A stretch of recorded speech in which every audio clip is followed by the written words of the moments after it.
So, bakit nga ba Priest ang isa sa mga pinakamagandang free-to-play player class dito kay Ragnarok The New World? Hey guys, this is BM, and if bago pa lang kayo sa ating YouTube or Facebook page, mag-subscribe and follow na kayo para lagi kayong updated sa mga panibago nating upload regarding kay Ragnarok The New World.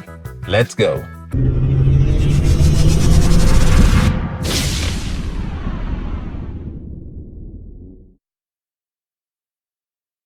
So, welcome back mga tol, no? So today, pag-usapan natin ngayon kung bakit nga ba Priest ang isa sa mga pinakamagandang class for free-to-play players.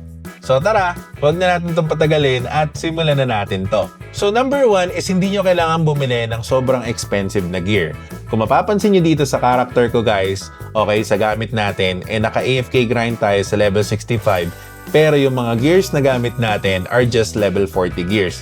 Isa lang yung level 55 gear natin dyan or dalawa.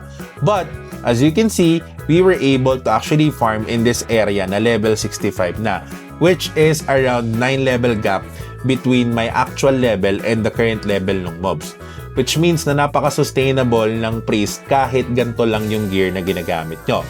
The reason why you don't actually have to focus on expensive gear, it is because yung Priest kasi guys, design talaga siya as a healer and a buffer sa party. Pero the good thing about it is that you can also do Battle Priest, okay, dito sa mga characters nyo, or pwede kayong mag-hybrid build para at least you can also do PvE farming, and napaka-efficient niya rin pagdating sa PvE farming. Malalaman nyo kung bakit later on. Okay? So number 2 is lagi kayong hahanapin sa party. So ang Priest, napaka-necessary niyan pagdating sa raids, sa endless tower runs, okay, dun sa mga dungeon modes na meron dito sa game na to. You can actually sustain the HP of your party members, and that's the reason why napaka-in-demand ng Priest. And so far, most likely karamihan sa mga players dito, DPS talaga yung ini-aim nila na character kasi gusto nila ng malakas na damage and also malakas sa PvP.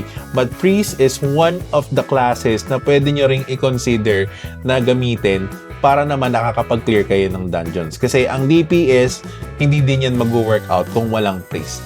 So, ang kagandahan sa Priest, kailangan kayo lagi sa party at matatapos nyo agad yung daily quest or yung mga daily routines na pwede nyo gawin dito sa game na to. Alright? Number 3 is you save a lot of your resources. Kung mapapansin nyo guys, sa mga class like Mage and also sa Gunslinger, napakalakas nitong kumonsumo ng mana. Which means na kapag nauubusan kayo ng mana, normal attack na lang yung aasahan nyo to clear these mobs. And yung normal attack usually single target lang yan. Ngayon, pag naubusan kayo ng mana at maraming mobs sa paligid nyo, may chances na mamamatay yung character nyo. Okay, especially kung solo spot lang kayo doon. So, isa yan sa mga dapat nyong i-consider kasi every time that you are doing AFK grind, kailangan nyong i-ensure na merong mana and also HP potion yung mga characters nyo, which will cost you adventure coins. And sobrang importante ng adventure coins dito dahil yan yung gagamitin nyo pang-upgrade, pang-forge, lahat. So, kung nasasayang nyo yung adventure coin nyo just because you are buying a lot of potions, mag-isip-isip kayo kasi sayang din yan na pwede nyo sanang magamit forging and other things. Okay? So, that's the reason why Priest yung pinili natin kasi kung mapapansin nyo dito sa video, wala halos bawas yung Priest ko in terms of HP and mana. It is sustainable and isa to sa mga pinaka-the best pagdating sa PvE farming dahil sa AoE skill niya. Kung mapapansin nyo dyan guys, no, easy bugati yung pagkiklear ko ng mobs dito. Walang kapawis-pawis yung character ko guys. Talagang saglit niya lang kiniklear yung mga mobs na yan. And that's the reason why isa rin siya sa pinaka-efficient pagdating sa PvE farming. Okay? So overall guys, Priest yung isa sa mga pinaka-mare-recommend ko sa inyo kung free-to-play player kayo. You can also try other classes. Again, yung Mage and also Gunslinger is also a free-to-play player friendly.